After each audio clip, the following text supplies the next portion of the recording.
മേഘവിസ്ഫോടനത്തിൻ്റെയും ഉരുൾപൊട്ടലിൻ്റെയും പ്രളയത്തിൻ്റെയും ദുരിതങ്ങൾ അറിഞ്ഞൊരു ജനതയാണ് നമ്മൾ. ഇന്ത്യയിൽ ഇപ്പോൾ ഉത്തരകാശിയിൽ വളരെ ഗൗരവമായിട്ടാണ് ഒന്ന് രണ്ട് ഗ്രാമങ്ങളെ എടുത്തു പോകുന്ന രീതിയിൽ മേഘവിസ്ഫോടനം ഉണ്ടായിട്ടുള്ളത്. വളരെ വലിയ തോതിലാണ് ഹിമാലയൻ പ്രദേശങ്ങളിലും മലനിരകളിലും മേഘവിസ്ഫോടനം ഉണ്ടാകുന്നത്. ഇന്നലെ ഉത്തരകാശിയിലുണ്ടായ മേഘവിസ്ഫോടനത്തിൽ ഒരു ഗ്രാമമാണ് ഒലിച്ചു പോയിട്ടുള്ളത്. ഇന്ന് വിവിധ പത്രങ്ങൾ അതിനെ സംബന്ധിച്ച് വലിയ വാർത്തകൾ. ധരാളി എന്ന് പറയുന്ന ഗ്രാമം, ആ ടൗൺ തന്നെ ഒഴുകിപ്പോയി. 5-ലേറെ പേർ മരിച്ചിട്ടുള്ളൂ. 221 സൈനികർ ഉൾപ്പെടെ 100-ലേറെ പേരെ കാണാനില്ല. അതിനേക്കാൾ പ്രധാനം ആ വാർത്ത കാണുമുണ്ടാകുന്നൊരു ഭീകരതയാണ്. എന്താണ് ഈ മേഘവിസ്ഫോടനം?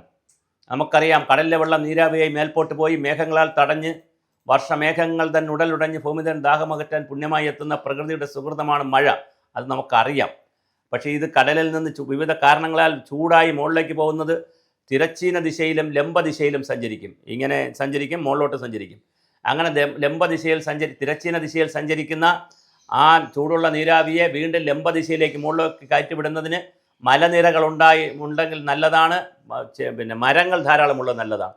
കാരണം ഇത് താഴെ നിന്ന് പോകുന്ന തിരശ്ചീന ദിശയിൽ പോകുന്ന ചൂടുള്ള നീരാവിയെ, അത് ജലകണങ്ങളും കൂടെ ഉണ്ടല്ലോ, നീരാവിയല്ലേ, അതിനെ മുകളിലോട്ട് അപ്ലിഫ്റ്റ് ചെയ്ത് മുകളിലോട്ട് കൊണ്ടുപോയി തണുത്ത് മഴയായി വരുന്നതിന് നമ്മുടെ മലനിരകൾക്ക് വലിയ പങ്കുണ്ട്.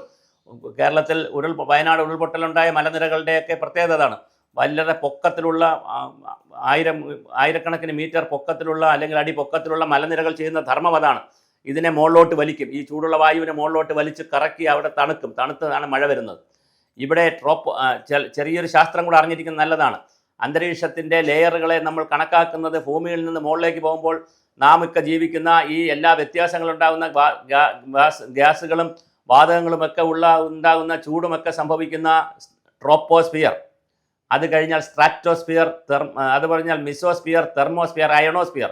അപ്പോൾ സൂര്യൻ്റെ ചൂട് താഴേക്ക് വന്ന് കടലിനെയും കരയെയും ചൂടാക്കി വെള്ളം നീരാവിയായിട്ടൊക്കെ മുകളിലോട്ട് പോകുമ്പോൾ ഇത് അന്തരീക്ഷം കണങ്ങളൊക്കെ നിൽക്കുന്നത് കൂടുതലും ട്രോപ്പോസ്ഫിയറിലാണ്. അത് 8 കിലോമീറ്റർ മുതൽ 10 കിലോമീറ്ററിനകത്തുള്ള സ്ഥലത്താണ് നിൽക്കുന്നത്. എന്നാൽ ഈ പുതിയ കാലഘട്ടത്തിലെ ആഗോള താപനത്തിൻ്റെയും അതുപോലെ തന്നെ കാലാവസ്ഥ വ്യതിയാനത്തിൻ്റെയും പുതിയ കാലത്ത് മരങ്ങളുടെയും വനനശീകരണത്തിൻ്റെയും ഒരുപാട് ഭൂവിനിയോഗ മാറ്റങ്ങളുടെയും എല്ലാം ഫലമായി മൈക്രോ ക്ലൈമറ്റിലും സൂക്ഷ്മ കാലാവസ്ഥയിലും സ്ഥൂല കാലാവസ്ഥയിലും ഉണ്ടാകുന്ന മാറ്റത്തിനനുസരിച്ച് ഈ കുമുലോനും, അതായത് ഇങ്ങനെ 8 കിലോമീറ്ററോ 10 കിലോമീറ്റർ ഉയരത്തിൽ വെച്ചുണ്ടാകുന്ന രൂപപ്പെടുന്ന മേഘങ്ങളെ കുമുലോ നിംബസ് മേഘങ്ങളാണെന്ന് പറയുന്നത്.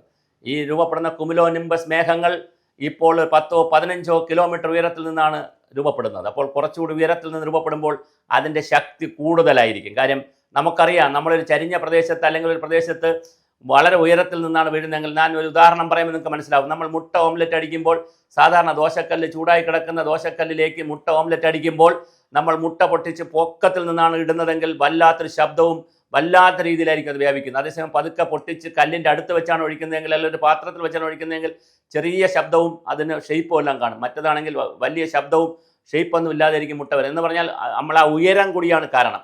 ഇതുപോലെ ഉയരത്തിൽ നിന്ന് മഴത്തുള്ളികൾ വരുന്നത് കൊണ്ട് തന്നെ അത് പ്രത്യേകിച്ച് ഹിമാലയൻ മലനിരകളുടെ ജിയോളജി അനുസരിച്ച് അവിടെ കിഴക്കാൻ തൂക്കായ മലകളും വീതി കുറഞ്ഞ കിഴക്കാൻ തൂക്കായ ധാരാളം മലകളുണ്ട്.